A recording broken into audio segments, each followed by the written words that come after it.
Some of the most confusing Social Security questions come up when one spouse dies, one spouse keeps working, or one spouse wants to claim before full retirement age. Today we're going to break down two questions that get right into the middle of that confusion today on the Howdy Neighbor Retirement Show. It's the Howdy Neighbor Retirement Show.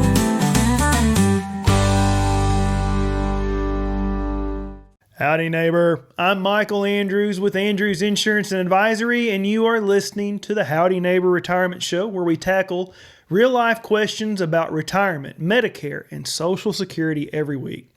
Today we've got two really good Social Security questions, one about widow benefits and one about whether one spouse claiming early creates any kind of penalty for the other. Our first question today comes from Ramona. She writes in and says, "Hey Michael, can you collect your own Social Security benefit while also getting a widow's benefit?" Hey Ramona, I appreciate you listening to the show and sending in this question, and it's a good question, and it's one of the more misunderstood parts of Social Security. The way I want you to think about this is like you have two different buckets. So one bucket is your survivor benefit or widow benefit, and then the other bucket is your own Social Security benefit. Now, the first thing that you need to understand is this. You can't pull money out of both buckets at the same time. You have to choose which bucket you want to draw from first, and then later on you may have the option to switch to the other one if it makes more sense. So here is how that works. A survivor benefit can start as early as age 60. If you take it that early, it is reduced. Social Security says a surviving spouse who starts at age 60 gets a little under 72% of the deceased spouse's benefit. And that amount increases the longer you wait, up to 100% when you reach your survivor full retirement age. Your own Social Security bucket works a little bit differently. You cannot start taking your own retirement benefit until age 62. If your full retirement benefit is age 67 and you take your own benefit at 62, you are taking a reduced amount. But if you wait, your own benefit keeps growing, and once you hit full retirement age, your own benefit can keep growing all the way until age 70. So if your full retirement age is 67 and you wait until age 70, your own retirement benefit grows to 124% of what your full retirement age benefit would have been. So what you can do is this. You can take money out of one bucket and let the other bucket grow. So for example, if it makes sense, you could start drawing the survivor benefit early and let your own Social Security benefit keep growing in the background. That can be a really good option if your own benefit is going to end up being pretty close to what the survivor benefit is, because it lets you get income started while still growing your own benefit over time. On the other hand, it can go the other way too. If the survivor benefit is much bigger, then sometimes it makes sense to start your own benefit first. You can do that as early as age 62 if you want to, and let the survivor benefit bucket sit there and grow until you reach your full retirement age. Then at that point, you could switch over to the survivor benefit. One very important thing that you need to keep in mind is this. Your own Social Security benefit can keep growing all the way until age 70, but the survivor benefit does not work that way. The survivor benefit only grows until your survivor full retirement age. It does not keep getting those delayed retirement credits out to age 70 like your own benefit does. So a lot of times what makes sense is to figure out what your own full retirement age benefit would be, figure out what the survivor benefit would be, and then do the math from there. A lot of people end up taking the smaller bucket first and letting the larger bucket grow as long as the rules allow. Ramona, thank you so much for sending that in, and this is something that trips up a whole lot of people, so do not feel like you're the only one out there that's confused by it.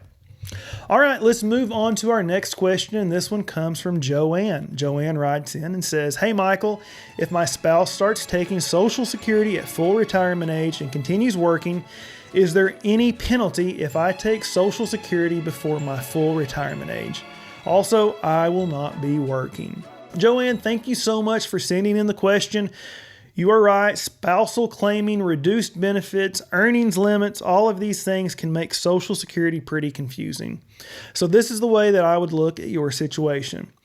If your spouse starts taking Social Security at full retirement age and keeps working, then there is no penalty for that.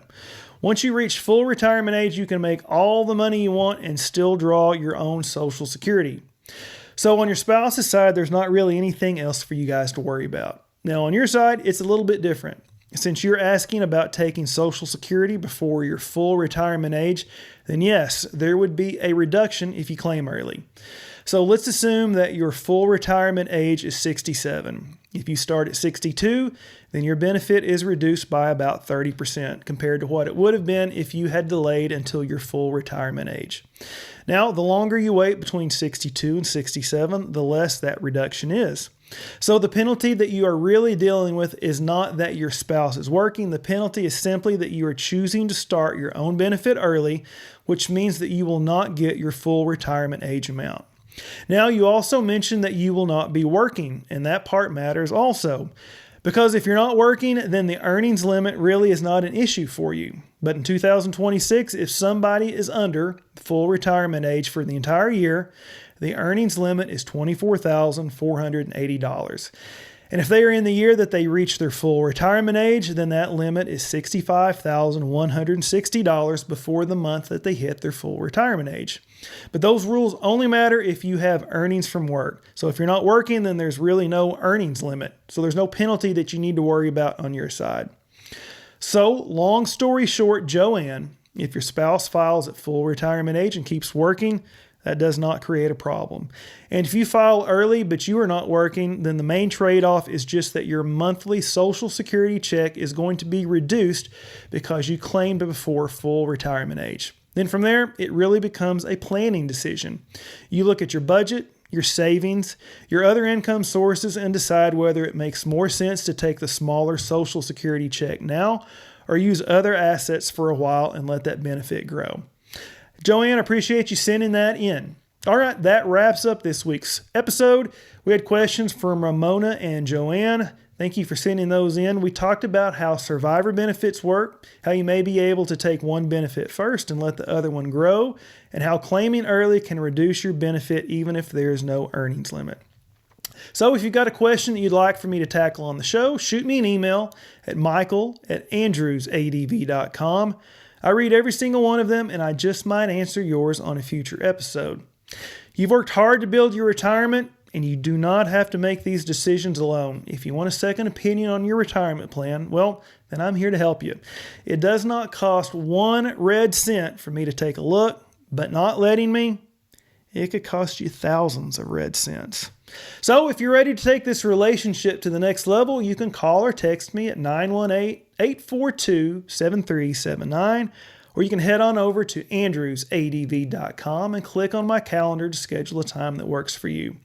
Before you go, if you're catching this on the radio, make sure you go find the Howdy Neighbor Retirement Show on YouTube and Facebook so you can keep up with future episodes and extra content that we share during the week. And if you're already watching us on YouTube or Facebook, if you would, please hit subscribe or follow so you don't miss next week's episode. If you found this helpful, give it a like, leave a comment, and share it with a friend who could use some good neighborly retirement advice. Thanks again for listening, and we'll see you all next week right here on the Howdy Neighbor Retirement Show. Thanks. It's the Howdy Neighbor Retirement Show, helping you plan so your money will grow.